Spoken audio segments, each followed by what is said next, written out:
Hello friends, आज बात करते हैं पेट फूलने के बारे में और या पेट में गैस बनने के बारे में। ये बहुत कॉमन प्रॉब्लम है और बहुत सारे लोग इससे परेशान रहते हैं।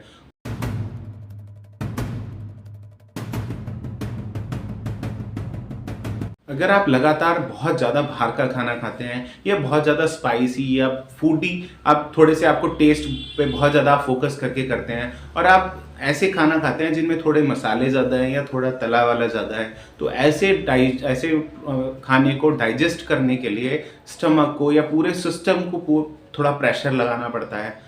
नॉर्मल में एसिड का सिक्रेशन बढ़ाना पड़ता है ताकि जो आपने ऑयली खाया है, क्योंकि जो आप ऑयली कंटेंट लेते हैं उसको लीवर न्यूट्रलाइज करता है, उस फैट को डाइजेस्ट कराने का काम लीवर करता है। और किसी वजह से अगर आपका लीवर पहले ही डिस्टर्ब है, पहले ही वीक है या पहले ही उसका फंक्शन डिस्टर्ब है और तब आप ऐसा करते हैं, तो ये आपके डाइजेशन को खराब करता है। और तब ऐसा कॉमन सुनने में देखने में आता है कि पेशेंट कंप्लेन करते हैं कि हम ऐसा थोड़ा भी खाना थोड़ा ऐसा खा लेते हैं तो हमारा बहुत ज़्यादा पेट फूल जाता है, हमें बहुत ज़्यादा गैस बनती है। तो ऐसा इसीलिए होता है कि आपने जो ऑयली फूड कंटेंट किया है उसको डाइजेस्ट करने के लिए लीवर बहुत ज़्यादा एसिड के सिक्रेशन, मतलब लीवर को एक मैसेज देता है स्टमक को, स्टमक बहुत ज़्यादा एसिड का सिक्रेशन करता है। और ये सिक्रेशन जब एसिड का ज़्यादा रहता है और लीवर के जो एंजाइम होते हैं वो पहले ही थोड़े डिस्टर्ब होते हैं, तो ऐसे में पूरा डाइजेशन डिस्टर्ब होता है और पेट फूलना एक कॉमन होता है। तो आपको ये ध्यान रखना चाहिए कि अगर आपका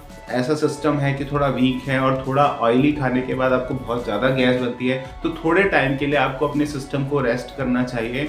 क्योंकि बहुत लोगों को आदत होती है कि हफ्ते में 2 बार 3 बार वो बाहर का खाते हैं और इससे उनका सिस्टम धीरे धीरे वीक हो जाता है। तो अगर आप और चीज़ों का ध्यान करके अपने सिस्टम को बेटर कर रहे हैं तो आपको कम से कम 2 महीने बिल्कुल बाहर का बंद कर देना चाहिए। इन 2 महीने में एक तरह से आप अपने लीवर को रेस्ट देते हैं, जिसकी वजह से वो अपने को हील अप करता है और वो जो प्रॉब्लम है डाइजेशन वाला इशू वो ठीक हो जाता है। अगर आपका बहुत ज़्यादा पेट फूलता है और आप उस पेट फूलने की प्रॉब्लम से बहुत ज़्यादा परेशान हैं, तो आपको अजवाइन का वाटर लेना चाहिए दिन में 2 बार। एक आपको सुबह सबसे पहले उठते ही खाली पेट अजवाइन का पानी पीना चाहिए और यही पानी आपको सोते टाइम, जब आपका लास्ट मील हो चुका है, मतलब सबसे ज़्यादा जब आप सोने जा रहे हैं, तब आपको 1 कप पानी हल्का सा गुनगुना अजवाइन का पानी पीना चाहिए और सेम अजवाइन का पानी सुबह उठते ही खाली पेट पीना चाहिए।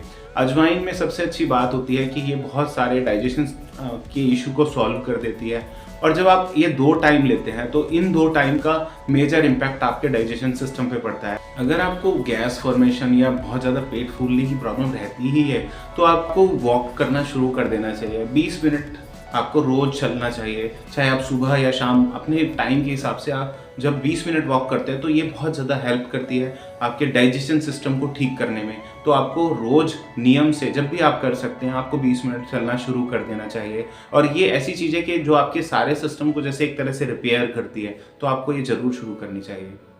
अगर आपको पेट फूलने की प्रॉब्लम है और थोड़ा आपकी टेंडेंसी है कि आपको कॉन्स्टिपेशन रहता है, तो आपको थोड़े दिन तक लगातार शाम को 5 से 7 के बीच में पपीता खाना शुरू करना चाहिए। लगभग 400 ग्राम पपीता के करीब आपको रोज खाना चाहिए और लगातार 15 दिन तक खाना चाहिए। जब आपका डाइजेशन सिस्टम क्लीन रहता है तो उसमें बहुत सारे कॉम्प्लिकेशन अपने आप सॉल्व हो जाते हैं। हाइपर एसिडिटी होने की वजह से पेट बहुत ज़्यादा फूलता है, गैस बनती है और ये आगे कॉन्स्टिपेशन में कन्वर्ट होता है। और जब कॉन्स्टिपेशन होता है तब हाइपर एसिडिटी होती है। ये दोनों आपस में जुड़े हुए हैं। तो इसको सॉल्व करने के लिए आपको अपने पेट को पहले क्लीन करना होगा। जैसे पेट क्लीन होने लगता है तो सारे सिस्टम को खुद से ही रेगुलेट करने लगता है, खुद से ही मैनेज करने लगता है और रिपेयर करने लगता है। तो आपको ये भी ट्राई करना चाहिए। इस वीडियो को लाइक करें, हमारे चैनल को सब्सक्राइब करें और बेल आइकन जरूर प्रेस करें।